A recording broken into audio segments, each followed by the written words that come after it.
Beyond the Mic with Sean Dillon.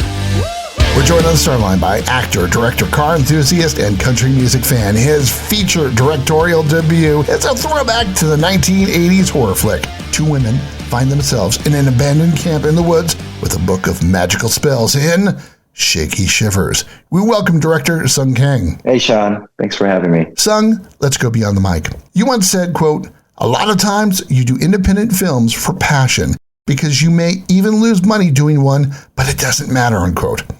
How did this script inspire you in directing your first film?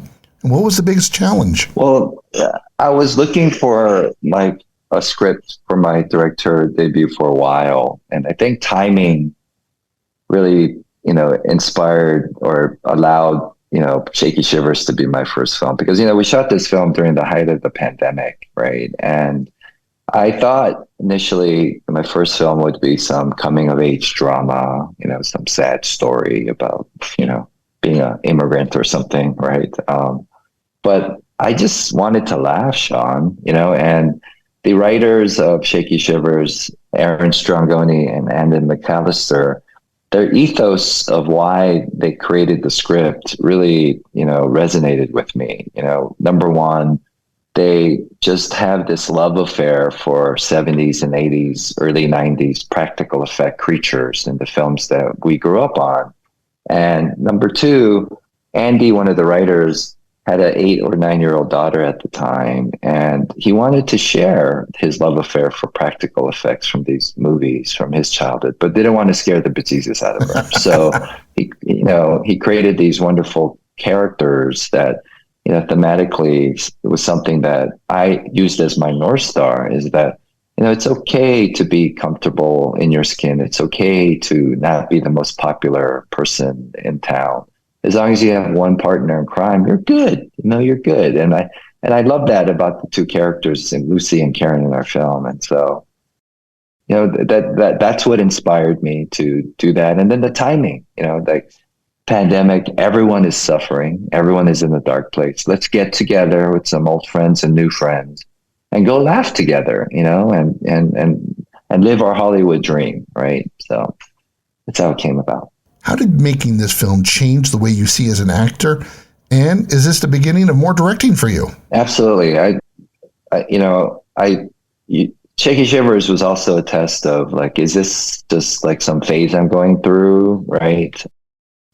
And I think, the frustrations as an actor, especially being an Asian American guy in Hollywood, I took a lot of stuff personally, because I'm in the business of no's. Every day somebody tells me, no, you're not good enough. No, this part's not for you. But being behind the camera and going through the casting process and looking for, the right actors to fit the roles in the film, it was so challenging, Sean. I didn't know it was going to be that difficult. I mean, yes, we had a lot of, wonderful actors come in, and they could do it. But then, I realized, an actor and the character in a film is like a tailored suit opposed to a suit that you take off the rack. Anyone could put just a off the rack, jacket on. But when it's tailored, you're like, that thing fits perfectly. Yeah.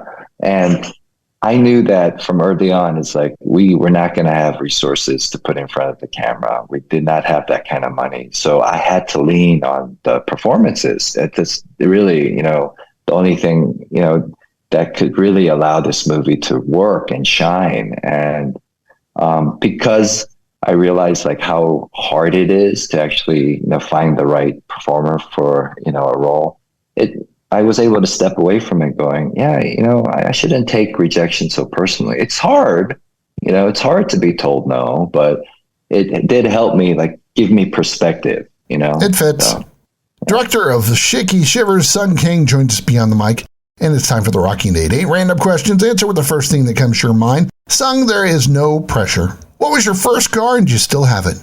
First car, Dodge Monaco. No, I do not have it. You've been part of 2 amazing franchises, The Fast and the Furious and Star Wars.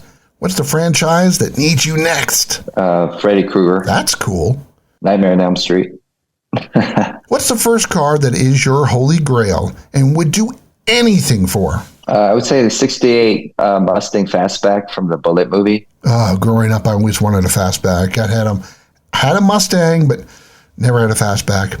How about a favorite director that influenced you?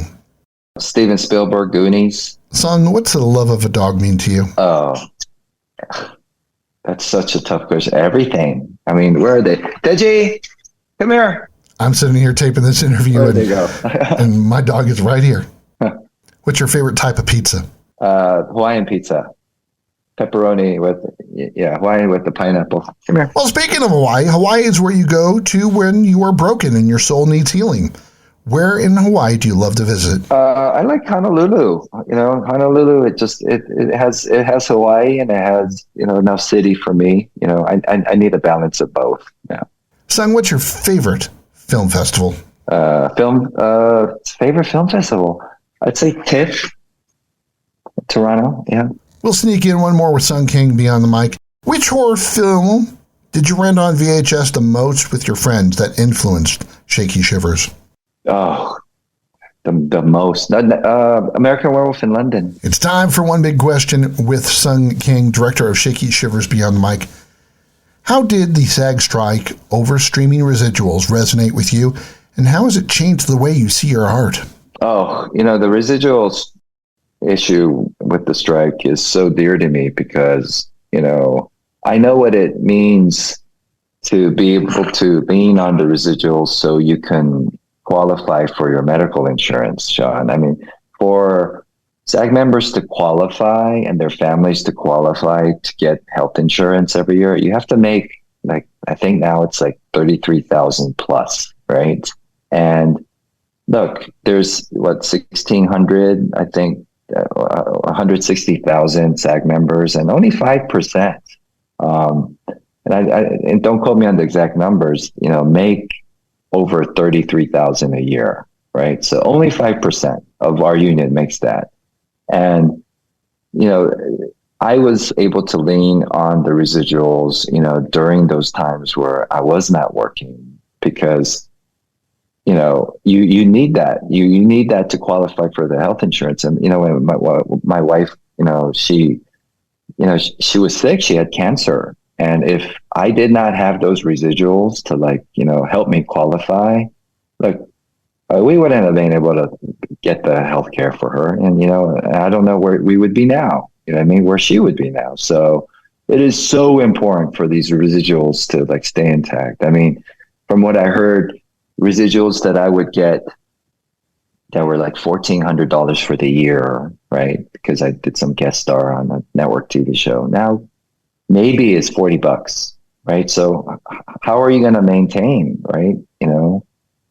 How are you going to maintain if you have a bad year, right? So it's so important. It's so important. He wants a 68 Mustang Fastback, loves his dog unconditionally, and wants you to watch his directorial debut, Shaky Shivers. Sung Kang, thanks for taking the time to talk with us today. Thanks, Sean. Appreciate your question. Love talking to you. And that, my friends, is a Beyond the Mic shortcut.